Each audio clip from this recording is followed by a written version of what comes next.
Saudara-saudari, marilah kita mendengarkan renungan dengan judul Kesaksian Yesus yang berdasarkan pada Injil Yohanes bab 5 ayat 36a dan 36c. Tetapi aku mempunyai satu kesaksian yang lebih penting daripada kesaksian Yohanes, yaitu segala pekerjaan yang diserahkan Bapa kepadaku supaya aku melaksanakannya, dan itulah yang memberi kesaksian tentang aku. Dalam nama Bapa dan Putra dan Roh Kudus. Amin. Saudara-saudari terkasih dalam nama Tuhan Yesus Kristus. Tuhan Yesus berhadapan dengan orang-orang Yahudi yang tidak senang bahwa Dia menyembuhkan orang pada hari Sabat. Mereka juga semakin membenci Dia karena Yesus menyebut Allah adalah Bapanya.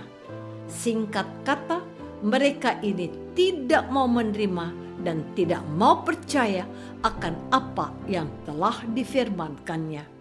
Maka Tuhan Yesus memberikan kesaksian bahwa mereka memang tidak dapat ditobatkan dari pendirian keras mereka. Mereka bertanya kepada Yohanes Pembaptis tentang Yesus. Yohanes memberikan kesaksian tentang Yesus sebagai sang kebenaran. Kesaksian Yohanes pun tidak mereka terima. Lalu Yesus mengingatkan mereka bahwa kitab suci, khususnya Musa, menulis tentang Yesus, namun mereka tidak juga mau percaya. Maka Yesus menjelaskan bahwa Allah lah yang menjadi saksinya. Sabdanya, tetapi aku mempunyai satu kesaksian yang lebih penting daripada kesaksian Yohanes, yaitu segala pekerjaan yang diserahkan Bapa kepadaku supaya aku melaksanakannya, dan itulah yang memberi kesaksian tentang aku. Pekerjaan-pekerjaan Tuhan Yesus adalah mujizat-mujizat, belas kasih-Nya dan kepeduliannya kepada orang-orang Israel. Saudara-saudari terkasih, adapun tujuan kesaksian Yesus tentang dirinya adalah ini. Aku mengatakan hal ini supaya kamu diselamatkan. Yohanes bab 5 ayat 34b. Keselamatan yang ditawarkan oleh Yesus berasal dari kehendak Bapa yang menghendaki kebaikan semua orang. Yesus menyembuhkan orang yang sakit di kolam Bethesda karena orang itu ingin sembuh. Betapa bahagianya orang yang disembuhkan itu. Ketika Tuhan Yesus mengubah air menjadi anggur di Kana sebagai tandanya yang pertama, lihatlah reaksi pemimpin pesta yang nyaris kehilangan muka karena kehabisan anggur. Katanya kepada mempelai laki-laki, setiap orang menghidangkan yang baik dahulu, dan sesudah orang puas minum, barulah yang kurang baik. Akan tetapi engkau menyimpan anggur yang baik sampai sekarang. Dalam seluruh hidupnya di tanah Yahudi, Tuhan Yesus mengerjakan apapun untuk membahagiakan orang-orang yang disapanya, orang-orang yang dipanggilnya, teristimewa orang-orang yang dibebaskan dari penderitaan dan penyakit mereka. Zakheus diterima dan dikucilkan. Wanita berzina dilepaskannya dari hukum rajam. Orang sakit disembuhkannya. Anak janda dari Nain dibangkitkannya dari mati. Demikian juga dengan Lazarus dihidupkannya setelah 4 hari dikuburkan.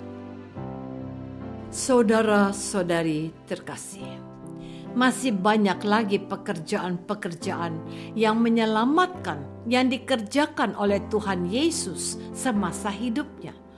Untuk mencatat pekerjaan-pekerjaan Yesus, penginjil Yohanes menulis di penghujung Injilnya, memang masih banyak tanda lain yang dibuat Yesus di depan mata murid-muridnya yang tidak tercatat dalam kitab ini. Tetapi semua yang tercantum di sini telah dicatat supaya kamu percaya bahwa Yesuslah Mesias, Anak Allah, dan supaya kamu oleh imanmu memperoleh hidup dalam namanya. Di akhir perikop yang diwartakan oleh gereja pada hari ini, Tuhan Yesus menyentil orang-orang Yahudi yang ingin menganiaya dan membunuhnya begini, "Yang mendakwa kamu adalah Musa, yang kepadanya kamu menaruh pengharapanmu. Sebab jikalau kamu percaya kepada Musa, tentu kamu akan percaya juga kepadaku, sebab ia telah menulis tentang aku. Tetapi jikalau kamu tidak percaya akan apa yang ditulisnya, bagaimanakah kamu akan percaya akan apa yang kukatakan?" Seharusnya pengetahuan mereka tentang kitab suci Perjanjian Lama bisa menerima apa yang dikerjakan Yesus dan menerima Dia sebagai juru selamat dan Mesias. Ketidakpercayaan mereka ini juga melanda hati 2 orang murid yang berjalan menuju Emmaus ketika Yesus menjelaskan kitab suci kepada mereka tentang Mesias. Mereka baru menyadari hal itu setelah Yesus lenyap dari pandangan mereka. Saudara-saudari terkasih, pada hari ini gereja ingin meneguhkan iman kita akan Tuhan Yesus yang datang untuk menyelamatkan kita.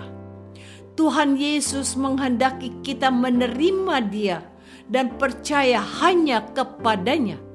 Sebaliknya kita diharapkan menjauhi sifat degil orang-orang Yahudi yang tidak mau menerima dan tidak mau percaya kepada Yesus sebagai Mesias, Anak Allah.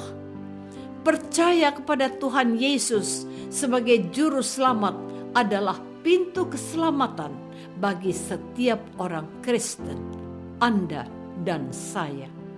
Kepercayaan itu merupakan salah satu sikap iman.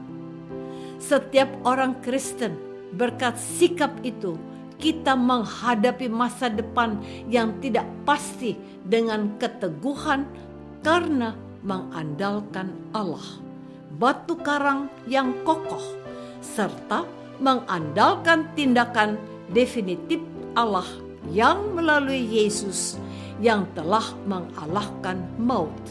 Maka pada masa prapaskah ini, iman dan kepercayaan kita akan Yesus yang menderita dan disalibkan bukan saja untuk direnungkan, melainkan terutama untuk membangkitkan kepercayaan kita kepada Yesus yang dapat kita andalkan. Sebab Yesus bukan saja dapat menghidupkan orang mati, tetapi Dia sendiri bangkit dari mati sebagai contoh dan harapan bagi semua orang yang percaya dan mengandalkan Dia. Penolakan dan kebencian oleh orang Yahudi kepada Yesus telah mendatangkan rahmat bagi kita yang percaya kepadanya. Kita tidak akan mati, tetapi memperoleh hidup seperti Kristus sendiri dibangkitkan Bapa. Apakah aku akan tetap percaya dan mengandalkan Yesus sekalipun ada penolakan? Apakah aku tetap mengasihi dan menjadi berkat sekalipun tidak dihargai? Marilah kita berdoa. Bapa yang Maha Baik, Tuhan Yesus berusaha menyadarkan bangsanya yang hatinya baku.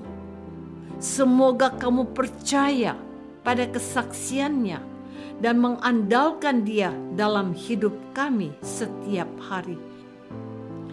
Sebab dialah Kristus Putramu, Tuhan dan pengantara kami. Amin.